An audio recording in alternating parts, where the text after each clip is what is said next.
شخص کسی کو برا کہتا ہے، لعنت بھیجتا ہے، وہ لعنت اللہ کا نبی فرماتا ہے اس کے پاس جاتی ہے، اگر وہ مستحق ہوتا ہے تو جا کے لگ جاتی ہے، یہ مقصد ہے، اگر نہیں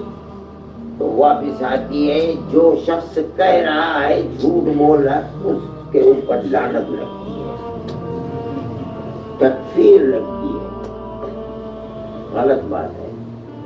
کسی کو حق نہیں ہے۔ ٹھیک ہے، دو گٹ ہیں، آپ ان کی طرف ہیں، دوسرے کو آپ یہ کہیں کہ یہ کافر ہے، کافر نہیں، کوئی کافر نہیں ہے، الحمدللہ سب نماز روزی کو پڑھنے والے ہیں، سب مومن ہیں، گناہوں سے بچنے والے ہیں، تہجد گزار لوگ ہیں۔ اپنے ایمان کو اور اپنی آخرت کو خراب نہ کرو، کسی کو کافر اور فاسق کہہ کے، اس سے توبہ کرو۔ ہمارے جسم سے تعلقات ہیں، وہ ہماری دعوت کرتے ہیں تو ہم دونوں کے پاس چلے جاتے ہیں، ہمیں موقع ہوتا ہے ہم ان کی دعوت کرتے ہیں، بلا لیتے ہیں، کوئی مسئلہ نہیں۔ آپ کو تبلیغ کے کام میں تو کوئی اختلاف نہیں ہے، ایک ہی کام کرتے ہیں، سب نماز روزہ سکھاتے ہیں، وہ بھی یہی کرتے ہیں، یہ بھی یہی کہتے ہیں، لیکن آپ یہ کہیں اپنی محبت میں کسی کی طرف سے دوسرے کو کافر، یہ بہت بڑا گناہ ہے۔ وہ تو کافر نہیں ہے مگر تمہارے کہنے والے کے ایمان کا خطا، کہیں خدا اسے کفر میں مبتلا نہ کر دے، فسق میں مبتلا نہ کر دے، یہ مت کرو۔ اپنے اساتذہ سے پوچھو،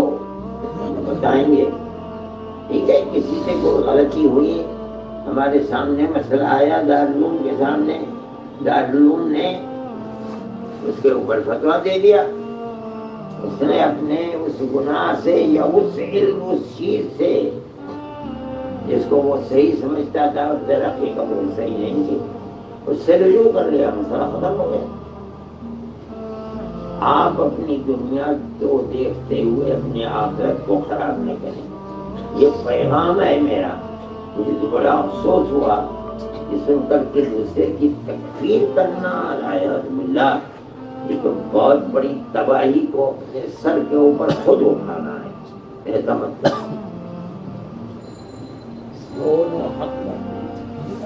دونوں حق پر ہیں، اختلاف ہے، اختلاف ہوتا ہر جگہ، دارالعلوم میں اختلاف ہو گیا تو دارالعلوم بن گئے، مذاہب میں اختلاف ہو تو مذاہب بن گئے۔ یہ تھوڑی ہے کہ میں اپنے مت مقابل کرنے لگوں وہ کافر ہو جائے، یہ تو بڑی جہالت کی بات ہے۔